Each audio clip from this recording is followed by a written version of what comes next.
So over the last year or so, maybe 18 months, I've been seeing a lot of businesses come up for sale, e-commerce businesses.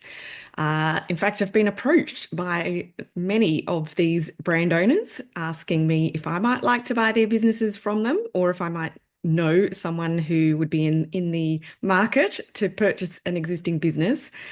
And I did actually buy two of them within the last 6 to 7 months, which is super exciting. But it's also been a really eye-opening experience about how vastly different many e-commerce brands are set up and run, and the difference in viability and attractiveness that they present to a potential buyer.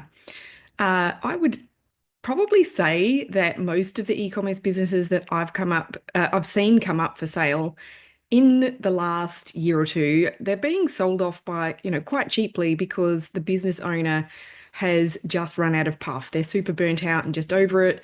They're exhausted and, they kind of hit a wall and they decide that they just can't keep working that hard or they don't want to, and so they want to sell it. And unfortunately, they're just unable to realize a return on effort. They've put so much effort in, but they haven't set things up in a way where they can actually be compensated for all of that effort, if that makes sense. And statistically, this kind of exhaustion and burnout actually happens a lot around the year 5 to 6 mark. So, when businesses or owners that have been in business for 5 to 6 years, where the founder has not managed to systemize themselves out of having to do all of the work. So, you can kind of muscle it through for a while, but then you hit a wall and you just can't keep going like that. I've been through burnout myself. It's actually the main reason I sold out of my first business. And it literally took me about 3 months of doing basically nothing to recover from that.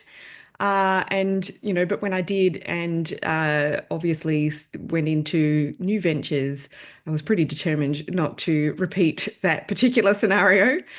Now, I'm not going to sit here and try to unpack the psychology of why so many entrepreneurs don't progress their business in a way that enables them to grow with a team and systems to operate without themselves needing to do all the work. I think that would be a great topic, though. But to really understand the mindsets required to just really go for it in our businesses like that.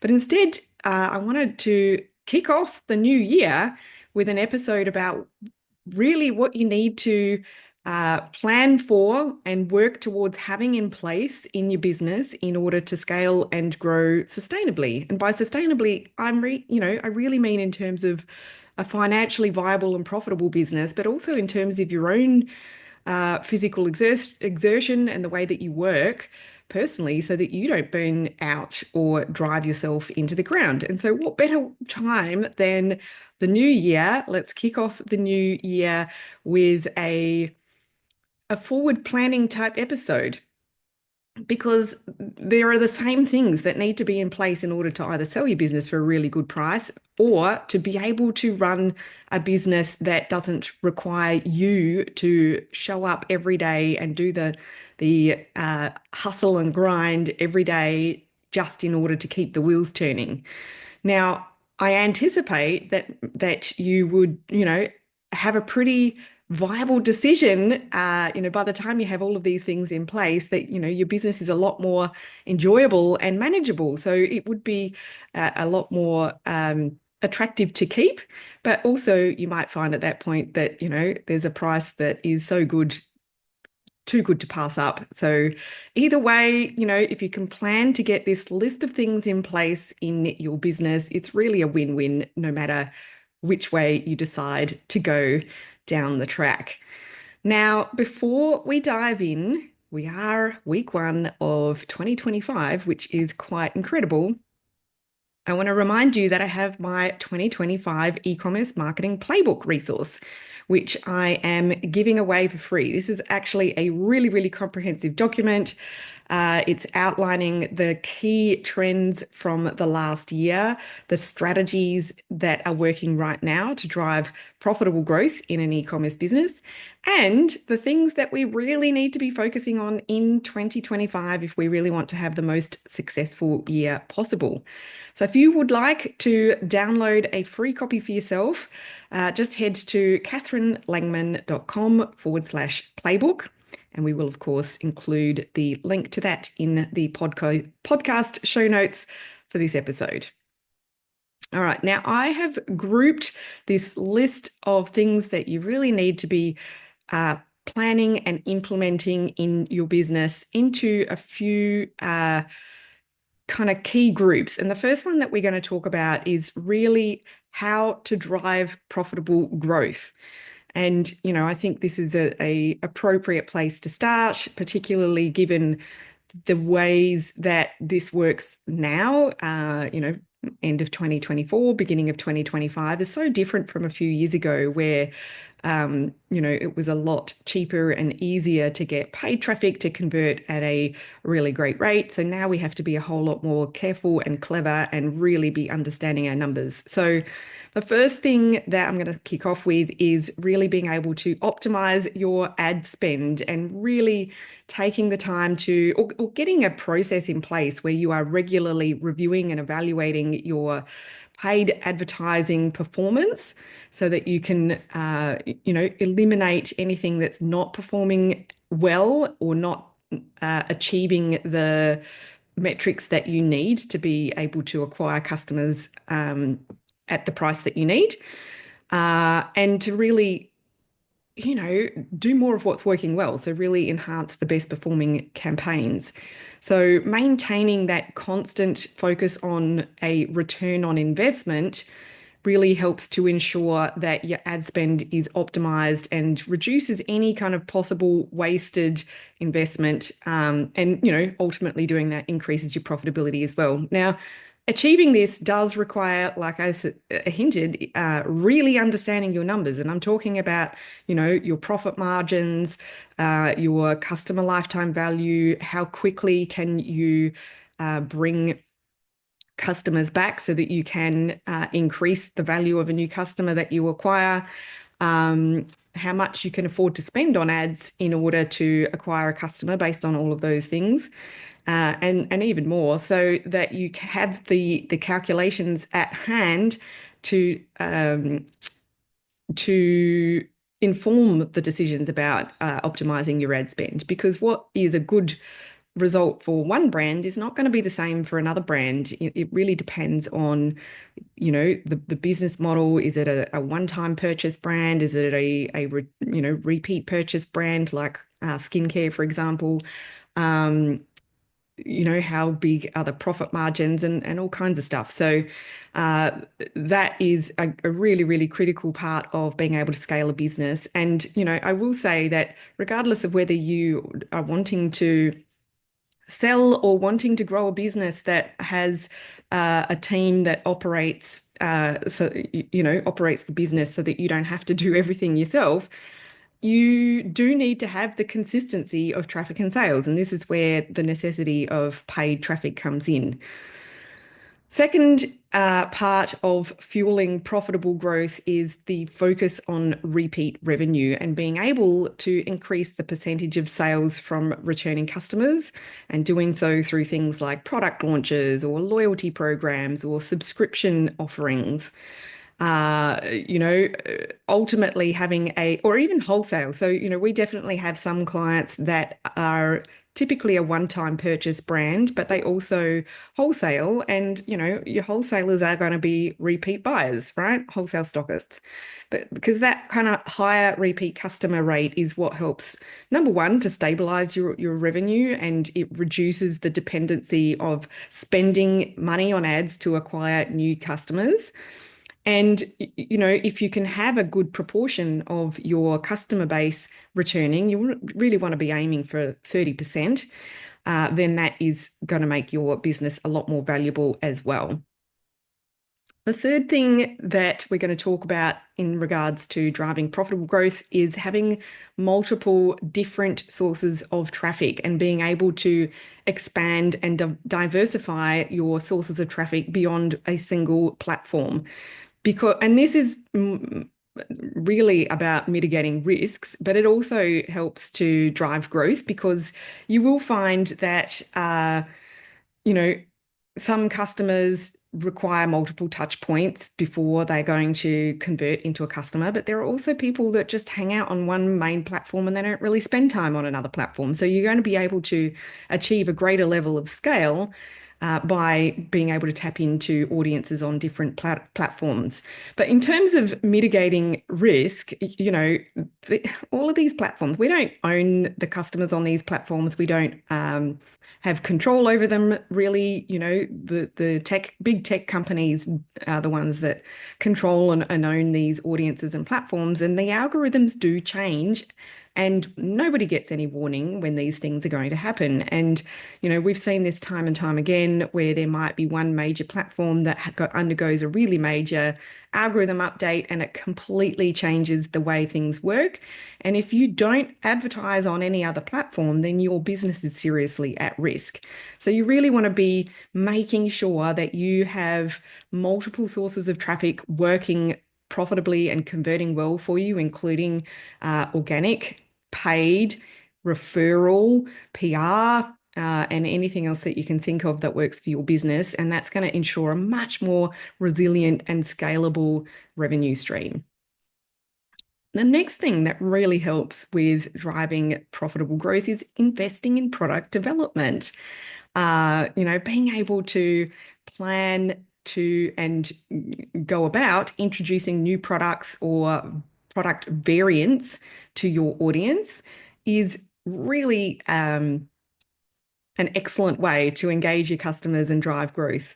So this basically what happens here is that so there's four kind of quadrants of growth. You can sell your existing products to your existing customers, products to new customers.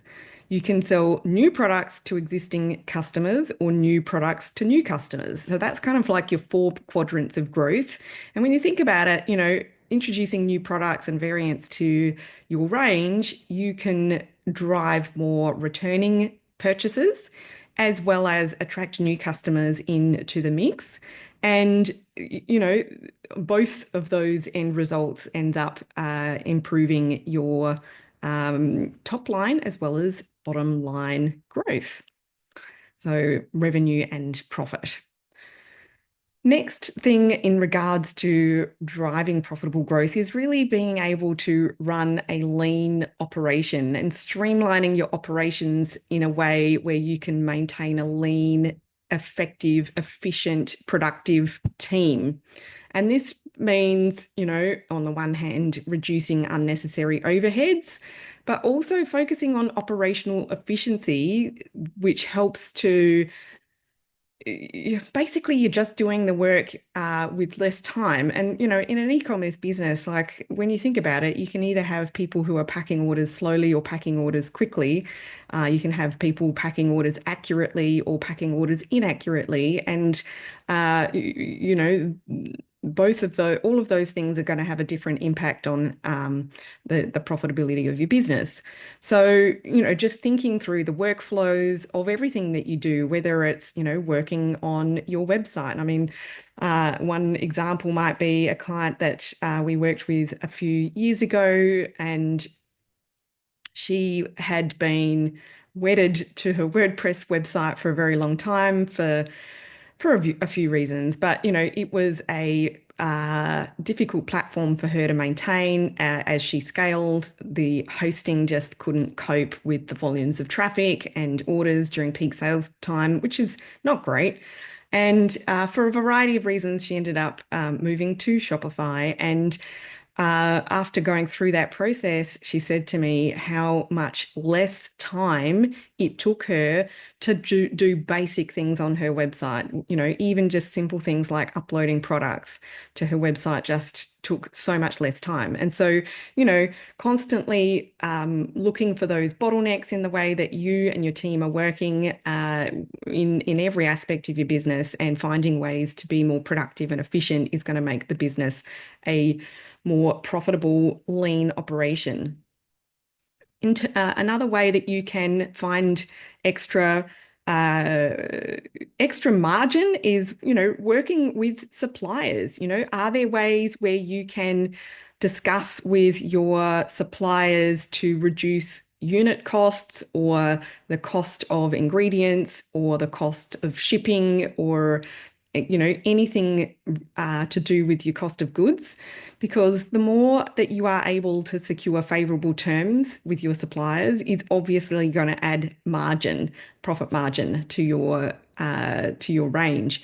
I remember another client who years ago, she was able to negotiate some small extra, small cuts to the unit cost from her suppliers. But in addition to that, she was able to negotiate some free products each time she ordered, which she was able to use for marketing purposes. And that was a, pretty creative way to get a little bit more margin into her cost of goods. Another way that you can assist your business to drive profitable growth is to really look at expanding into new markets. And now this is going to be obviously relevant for brand owners, not so much e-commerce retail stores who potentially are somewhat restricted potentially, not always. Depends on the agreements that you might have with the brands that you stock. But exploring international markets, for example, or even looking at finding distributors overseas, things like that. And so following that kind of pathway immediately increases your revenue streams, and again, kind of reduces reliance on any one particular market. So it's kind of a growth related strategy as well as a risk mitigation strategy.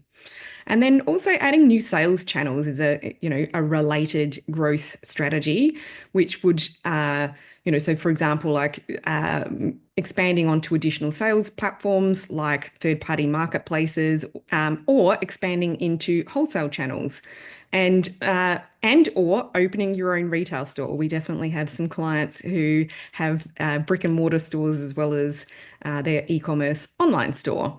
So being able to offer multiple avenues for product distribution helps to, it's like that omni-channel kind of retail strategy, and provides buyers with a variety of different opportunities to shop with you.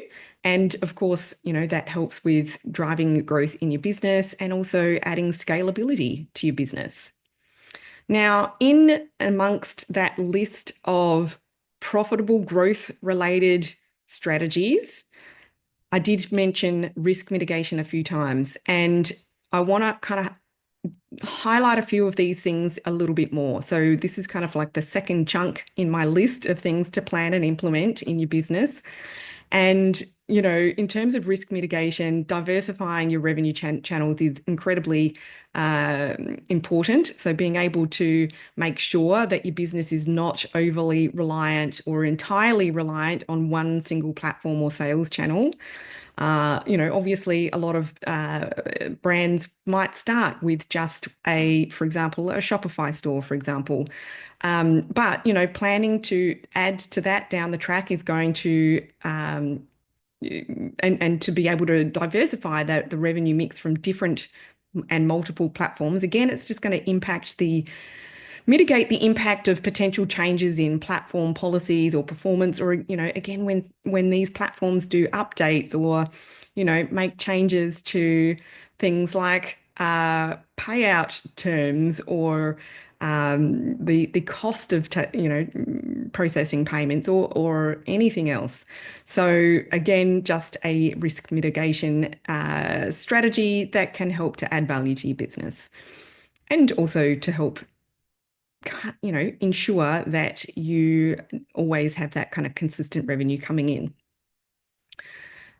Next, in terms of risk mitigation, is stabilizing your revenue with repeat customers. And I did kind of hint a little bit about the benefit of having higher average order values, and then also repeat customer rates to increase the lifetime value of your customer, and also the speed to generating those repeat orders as well, because the faster that you can take a customer from a one-time buyer into a two-time buyer, it's a lot easier for you on the cash flow to be able to fund that growth with your ad spend if you are able to recoup that revenue more quickly, right? So you are going to increase the stability of your business and increase or decrease any kind of cash flow crunches if you can have a business that is focused on turning customers into repeat customers. It reduces the volatility of month-to-month sales. It helps with predictable recurring revenue. And it also, as I said, helps with managing your cash flow as you are spending money on ads to scale, because you are bringing more of that back without the need all the time for advertising. And by achieving all of those things, you are reducing the overall risk to your business. Minimizing overhead costs is another way of thinking about running a lean operation, of course, but by having a process where you are regularly auditing and reducing any kind of non-essential spend, like unused software subscriptions or redundant services. I mean, I think probably all of us should do an annual software subscription or an app subscription audit. And get rid of things that we're not using. It's very, very easy on a Shopify website, or probably any website really, to be collecting new apps and plugins and things like that over time, because in the moment you might need it for something. And then we end up with really huge monthly bills and don't take the time to go through and get rid of the ones we're no longer using. And so having that process where you are looking at this on a regular or semi-regular basis is going to help lower your overhead costs and contribute to higher profitability, as well as decreased financial risk over time. Another way that you can help decrease risk is by systemizing and automating the returning customer revenue. And you can do that with things like subscription models and loyalty programs, where you have that the process kind of automatically baked in of bringing people back. Whether it's a recurring billing model, and there's definitely multiple sorts of products that lend themselves to that. I haven't implemented this yet with my skincare brand Indigare, but there will be a point in time where that's going to make sense. But everything from tea to cosmetics to anything really that you're going to use up and it's a consumable that lends itself to people repurchasing, you can try a subscription model, even food related stuff, supplements, all sorts of stuff. But then also a different way of incentivizing and automating that process really is with a loyalty program as well. And that it's a little bit like the way some big organizations like banks and telcos work, where they have these strategies that just make it a lot easier for customers to come back to you and harder for them to go somewhere else. Easier and more desirable. And so having that consistent recurring revenue really just helps enormously with taking out a lot of the fluctuations in sales and the unpredictability of sales over the year, throughout the year, and again, reduces overall risk to the business. And then, also being able to plan for long-term brand growth. And I think a lot of, and this is about risk mitigation, but a lot of businesses don't really know how to plan ahead. It might be like a 90-day plan or a 12-month plan, but being able to really think about the bigger long-term vision that you're working towards and to devise those longer term growth strategies is really going to help add value to the business as well. And by documenting all of that and bringing additional team members on the journey with that planning and long-term growth and really I guess inspiring your team as you grow to adopt that long-term vision and the long-term growth strategy is going to help reduce the risk of the business depending on one key person. So that key person risk really um, can harm a business. I've seen this happen before. I had a friend and past client, this is several years ago now, who had grown a pretty significant size business. And she was actually very, very controlling about everything. And so she had a team, but none of the team was privy to what the business was working towards. They did, none of the team was even privy to logging into any of the platforms or anything like that. And unfortunately, this woman had a very unexpected illness and died very suddenly. I mean, this is an extreme example, but the business, was should have been able to carry on and it couldn't because nobody knew how to do anything or what was going on or could log into anything even. So being able to work towards bringing other people into your plans and involving them in the planning and involving them in the exercises and strategies that are designed to grow the business. And then working towards creating strong leadership roles and building a leadership team so that you can delegate responsibilities is going to help reduce that kind of key person the reliance on one key person, which is, certainly a risky scenario in a business that is growing. And it's also, if you do want to aim to sell your business, it's not a super attractive thing for other investors or other potential buyers for a business. It's, buying a business where one person has to do everything is not so attractive. I'm going to talk also in regards to mitigating risk, being able to get good at understanding and planning around the numbers for the business is so critical. And being able to tie in your marketing and advertising budgets with the overall financial planning and financial forecasting in a business is so much more critical these days than it perhaps was in the past. Um, I think a few years ago, it was so cheap and easy to run ads, particularly on social media platforms when they were fairly new, and you could get these huge outsized returns on that ad spend. And so, it was a lot less, and also I guess through COVID times as well, e-commerce just kind of exploded. And so the need to really get granular with understanding the financial side of the business and the the metrics and the numbers and the budgets around your marketing investments and advertising investments, it was just less necessary, but it is necessary now. And you can't kind of have, as you scale, you can't have the finance and accounting side of the business setting budgets when they don't have any kind of correlation to the reality of what's going on in advertising and marketing platforms. And so being able to combine the financial forecasting with your marketing and advertising strategies and budgets so that you can forecast and get better at predicting demand, managing your inventory, optimizing your cash flow, and having those accurate financial projections as well.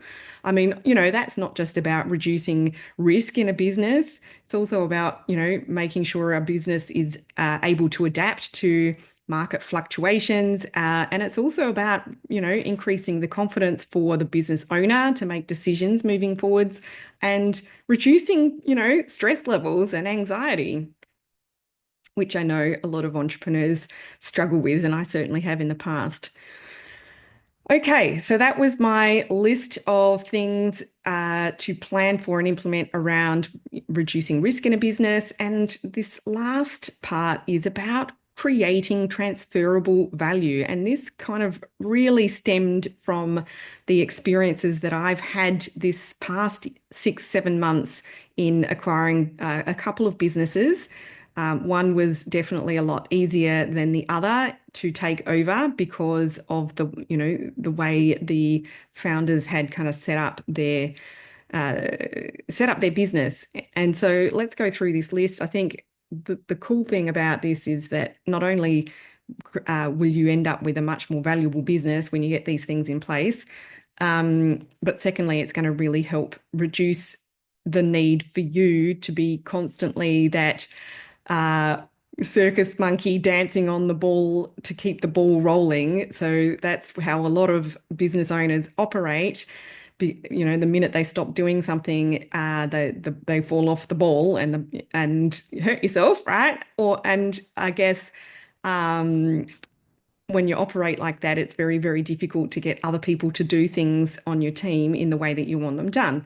So the first thing I'm going to mention here is being able to create and document your standard operating procedures and being able to do that in a way that is tangible and useful and gets adopted by your team and not some kind of stuffy folder full of printed technical information that is going to get dusty on a shelf somewhere because nobody's going to use that.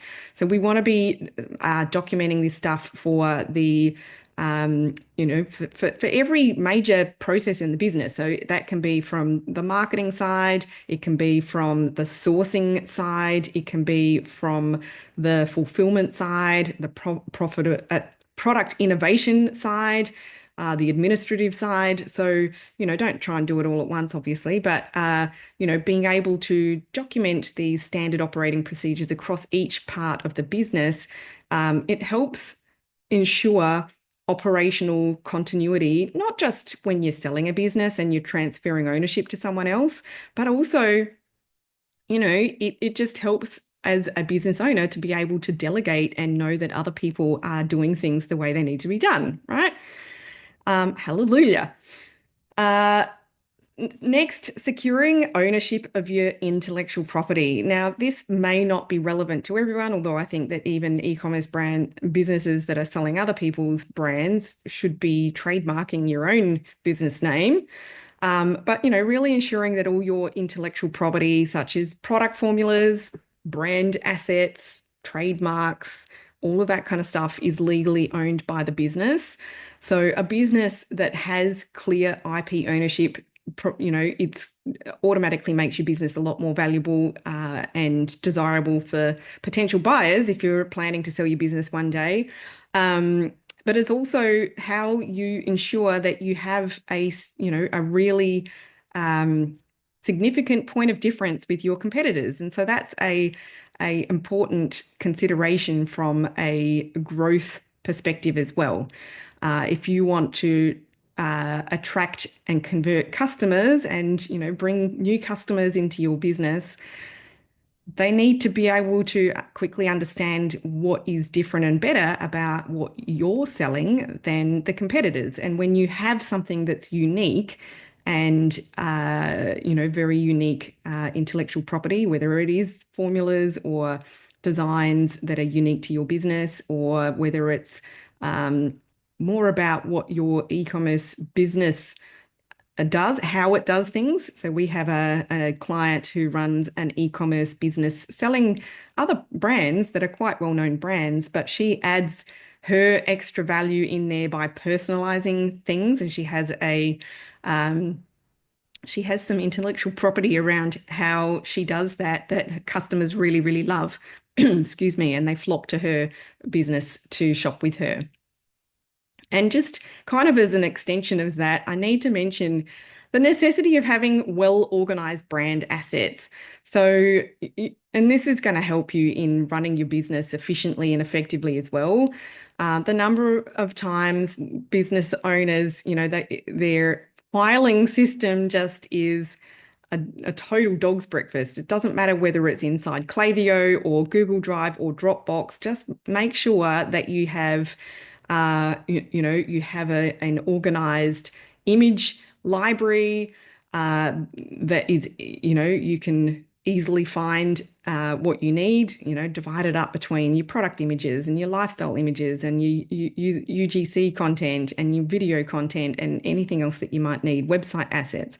Having organized templates for things that you need to produce regularly, set up in Klaviyo, making sure you have your brand style guide and tone of voice style guide documented and ready to go. And, again, this is going to help you to be able to delegate so that other people can find stuff. It's logically organized and people are going to produce content that is on brand for you because you've got all of that ready to go. But it's also just going to make it a lot more accessible for a potential business sale or a new owner coming into the business.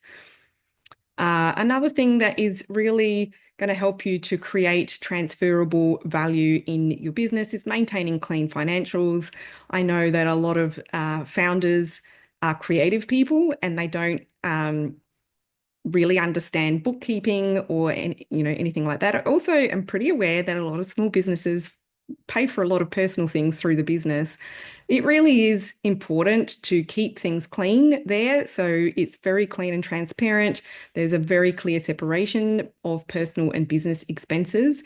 And also that you're just up to date with your bookkeeping and your financial reporting because not only is proper financial documentation going to really enhance trust with buyers and simplify any kind of due diligence process if you do decide to sell, but it's also going to help you to really understand where your business is at in terms of the financial performance, profitability, how much money are you making? How can you improve all of that? This is kind of a process I've been teaching a lot of my mastery coaching clients where they do monthly reviews, quarterly reviews, and annual reviews. And we're looking at different aspects of the financials in doing that process.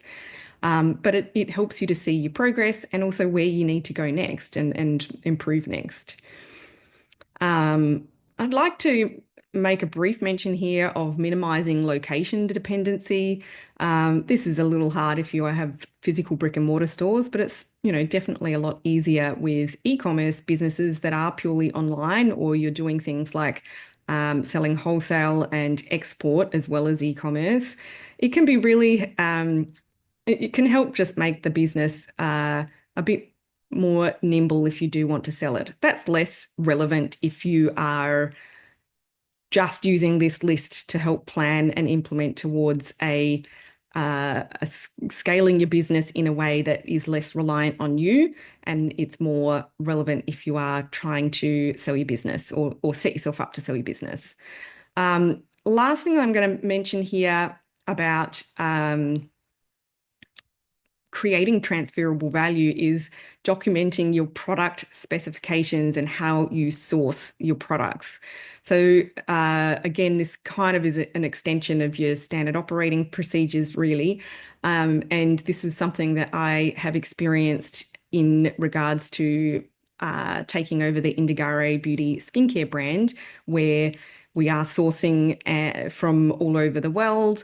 And, there's multiple different suppliers for different things and they work in different ways and they charge in different currencies and all kinds of things. And so being able to maintain detailed documentation for all of that has been, it is incredibly important, and it has been instrumental in me being able to get my head around this particular brand really, really quickly.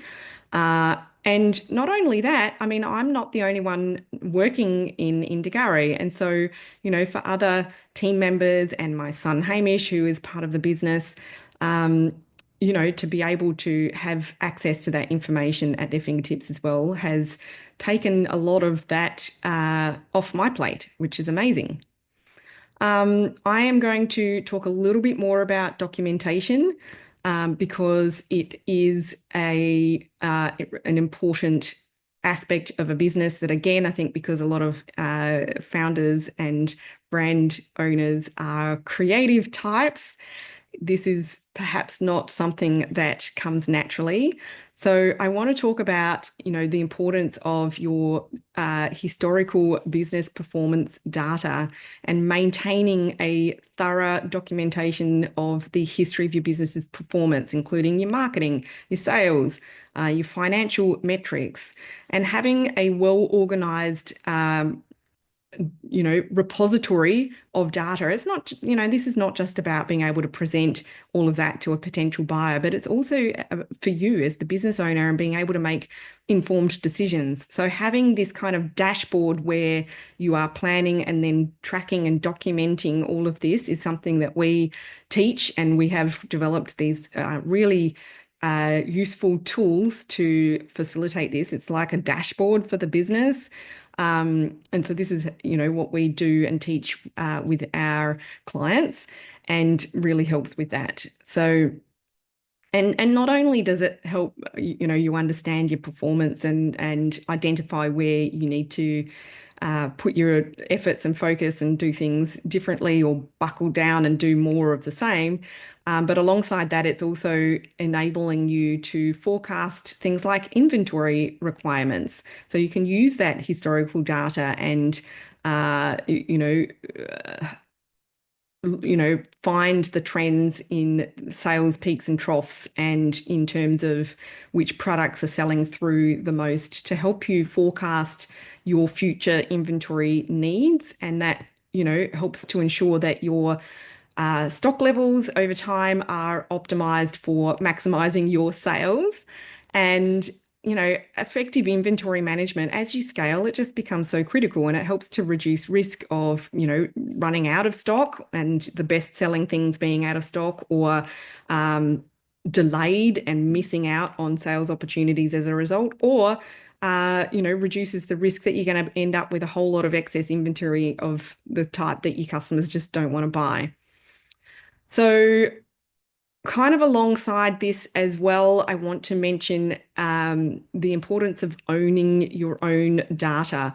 And this definitely comes from my experience taking over two new businesses and acquiring two new businesses in the last year.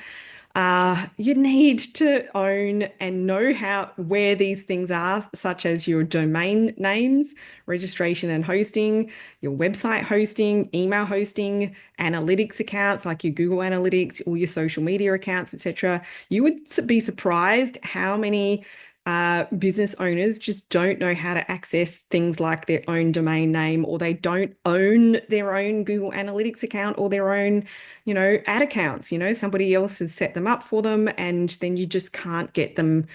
You can't get access to them. Or the number of people who have all of their social media accounts for business kind of tied up with their personal things, and, trying to extract things is really, really difficult. You need to know and own all of those things. You need to know how to log in, you need to know where they are, and they need to all be set up in your own name. Now, if you're new to business, please, please, please, for the love of all things holy, make sure you work out how to set up all of these platforms yourself. Even if you don't ultimately ever have to do it again, don't ask somebody who's super techie to set up your Google Analytics or your ad platforms for you because you don't want to figure it out because it's all technical, because then you won't own it. And that's going to be really detrimental for you in the future of your business. So that is the list of things that I really wanted to go through. That is, as a business owner, whether you are new in business or you're already scaling up, if you can plan and work towards implementing all of these things eventually, obviously not all at once, then ultimately, even if you are not actively planning to sell your business, you're going to end up but having a business that you enjoy running a whole lot more, because it's not you working, wearing all the hats in your business and working a billion hours a week and exhausting yourself, and also working in ways that are not in your zone of genius. I mean, at the end of the day, all of us are better at some things than others, and over time, as the business owner, you really you want to be a good boss to yourself. You want to be able to set yourself up for an enjoyable business and a successful business of any size. It doesn't matter, if you're not aiming to take over the world with this business. If you can work towards being a really good boss to yourself by enabling yourself, setting yourself up to be able to work in your zone of genius where you really thoroughly enjoy what you do. I mean, that's the goal as a business owner, rather than working for somebody else where you have to do what they say. So I recommend that you implement as much of these things as you can. Some, even just some of these things are going to make a make your business more efficient, more profitable, and honestly, just way more fun to run.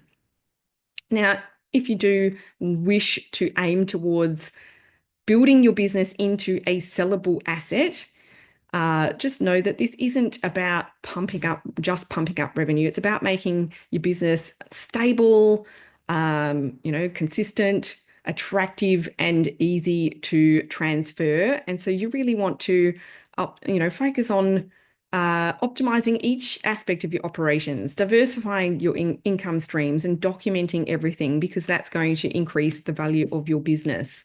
And, like I said earlier, it's just going to make your business a lot easier to run. It's going to make it a lot less reliant on you. You're going to be able to get reliable, good help with people doing things the way you want them done.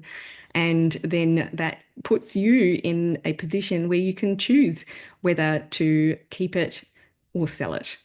Now, if you know that you need to either start or do better with your marketing or with your growth strategies or your advertising or anything along those lines, or maybe you're really wary of needing to stay up to date with the very quickly changing digital landscape, then perhaps 2025 is the year that you invest in some education. And to start with, I want to remind you to download my 2025 e-commerce marketing playbook. So you can do that by heading to catherinelangman.com/playbook. And secondly, I want to invite you to secure your free brand growth strategy session with our team. And so we have a few openings this month. And they're kind of like coaching sessions. There's nothing intimidating about it. There's no obligation to go on and work with us. You'll get enormous value from attending one of these coaching sessions with us. So if you'd like to find out more about that or book that in, head to productpreneurmarketing.com/let's-talk. We will, of course, include that link in the podcast show notes page as well, because I know it's a difficult one to remember. But, all you need to do is just head there. You'll answer a few simple questions, and then you'll be able to jump into our calendar and book a day and time that suits you. That's it for today and our first episode back for the new year. I wish you all the very best for 2025. I hope it's going to be an absolute stellar year for you. And I look forward to being with you through the journey this year as I show up on the podcast each week. That's it from me. I will be with you again next week. Bye for now.